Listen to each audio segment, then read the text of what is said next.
started researching about the show, I found out about the Michael Larsen scandal, and I thought that there must be a really good movie out there about this, and there wasn't. So that's when we decided to make one.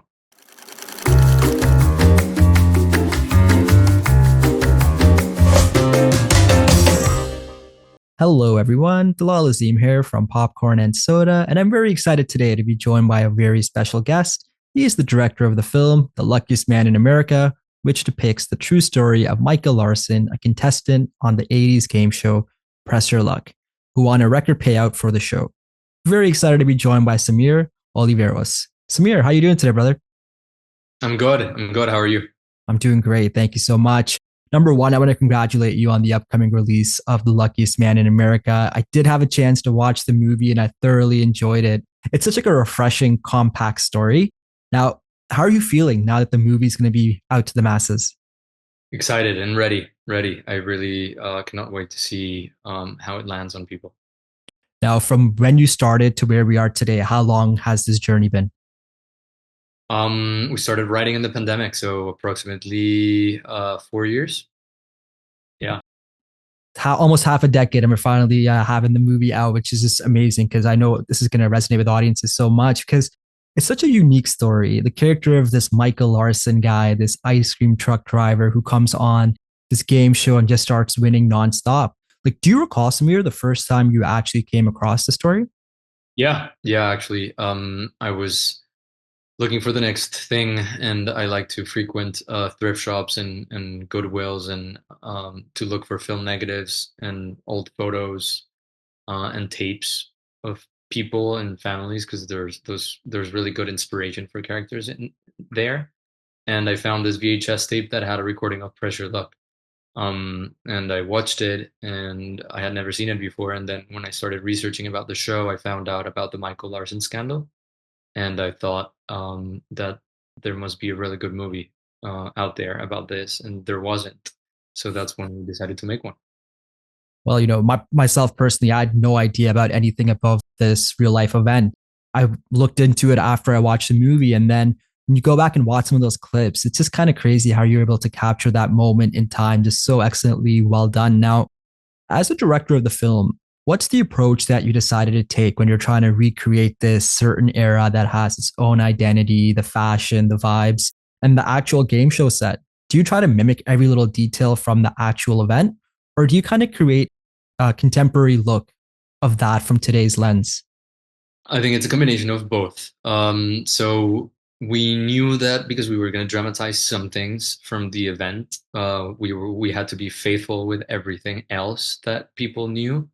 So, for example, the game show set, we tried to replicate exactly as it was, and we had extensive conversations with my production designer about it, so that it would feel like the actual thing. So that then, if you're not questioning that, you're going to be able to dive into the movie. Like it was essential that that was like taken for granted, and that it was like exactly as it was originally.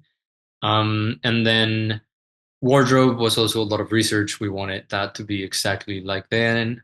And then for cinematography, we wanted it to feel a little bit classic and give it like a little bit of an updated look, but still be an homage to those movies of the time.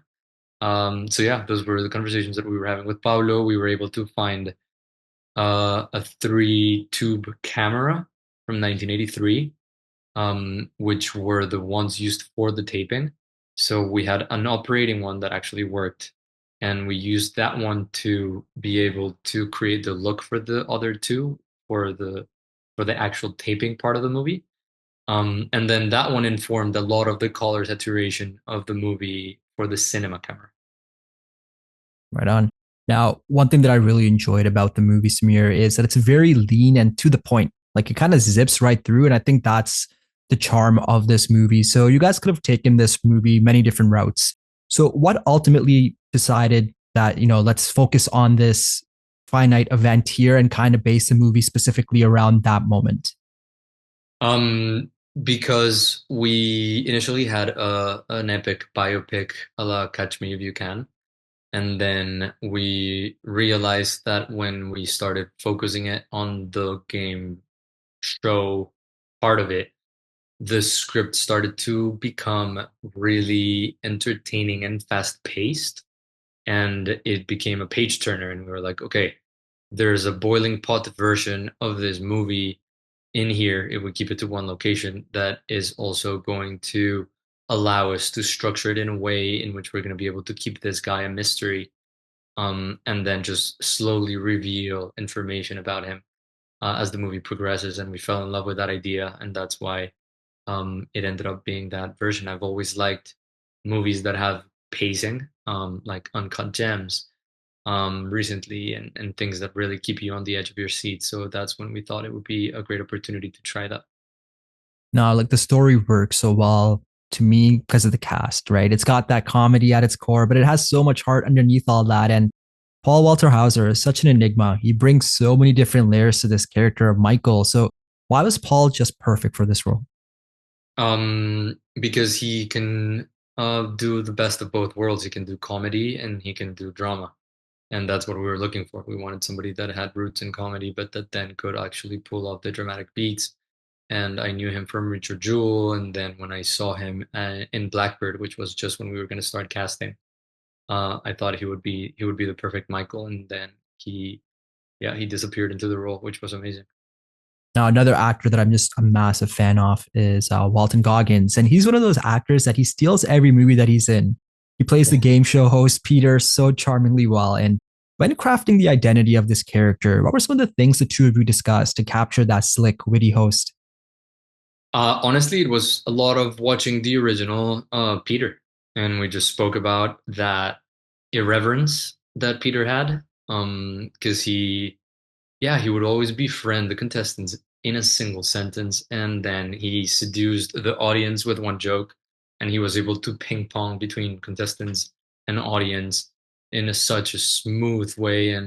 And Walton is a very smooth, cool guy, so it was not difficult for him to also disappear into that role. Now, when I was watching this movie, it was kind of hard for me to not think of like Slumdog Millionaire. It had so many shades of that, had shades of this, and this had shades of that. Now, when you were doing your research for the movie, at any point did you kind of look outside of just the story itself to see how other movies or TV shows that depict game shows kind of film and capture those essence of those times? We did watch a couple. Yeah, we saw Magnolia, and then we saw there was another Polish movie that was on Netflix about a guy that breaks into a TV set that I remember had some influence in the movie. Um, but yeah, it was mostly pressure luck episodes. That was like the biggest thing. Right, the source material, right? You just can't go wrong with that, right? Yep. Right on. Now, my favorite scene in the movie, and this is the scene that happens very early on, is in which Michael walks onto the set for the very first time of Press Your Luck. And this is a show that has been a staple in his household and really brought his family together. He's just lost in this trance. Like he's lost in the moment feeling as to like how he got there. Now, I feel like as humans, we've all had a moment like that in some way, shape, or form. Have you personally had a moment in which you got to experience a version of that based off of something you grew up watching or something that meant a lot to you?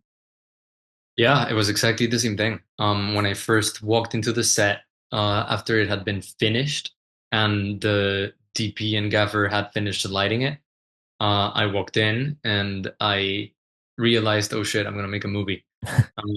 And it was a dream. I've always dreamt with being able to do a movie this size with actors. And when I walked into that studio, I it hit me, and I was like, okay, wow, it's my time to shine. And yeah, it was overwhelming, and it was beautiful, and I was just so happy as soon as I walked in. It was that same feeling that Michael had when he walked in. Now, everyone loves to cheer for an underdog, right? And in this movie, we find so many different twists and turns that we learn more about Michael as the movie goes along. Now, in your eyes, is Michael an underdog or is he kind of with all the backstory stuff that does get brought up at some points in the movie and then some of the outside stuff? Are we wrong to be cheering for Michael, or is it one of those things where it's kind of in the human nature to see someone from rags to riches win the big one? Yeah, ideally, we wanted people to be in that gray zone that you just described, in which we didn't know if we should be rooting for him or feel sorry for him, because that makes for a complex character. And that's exactly, yeah, what the intention was from the beginning, and we always thought of him as an onion that we were going to be peeling layers off of him so that we could get to his emotional core while answering for questions that give the structure to the film, which were what is he doing, how is he doing it, who really is this guy, and why is he doing it? And once we find that emotional core, we understand the guy.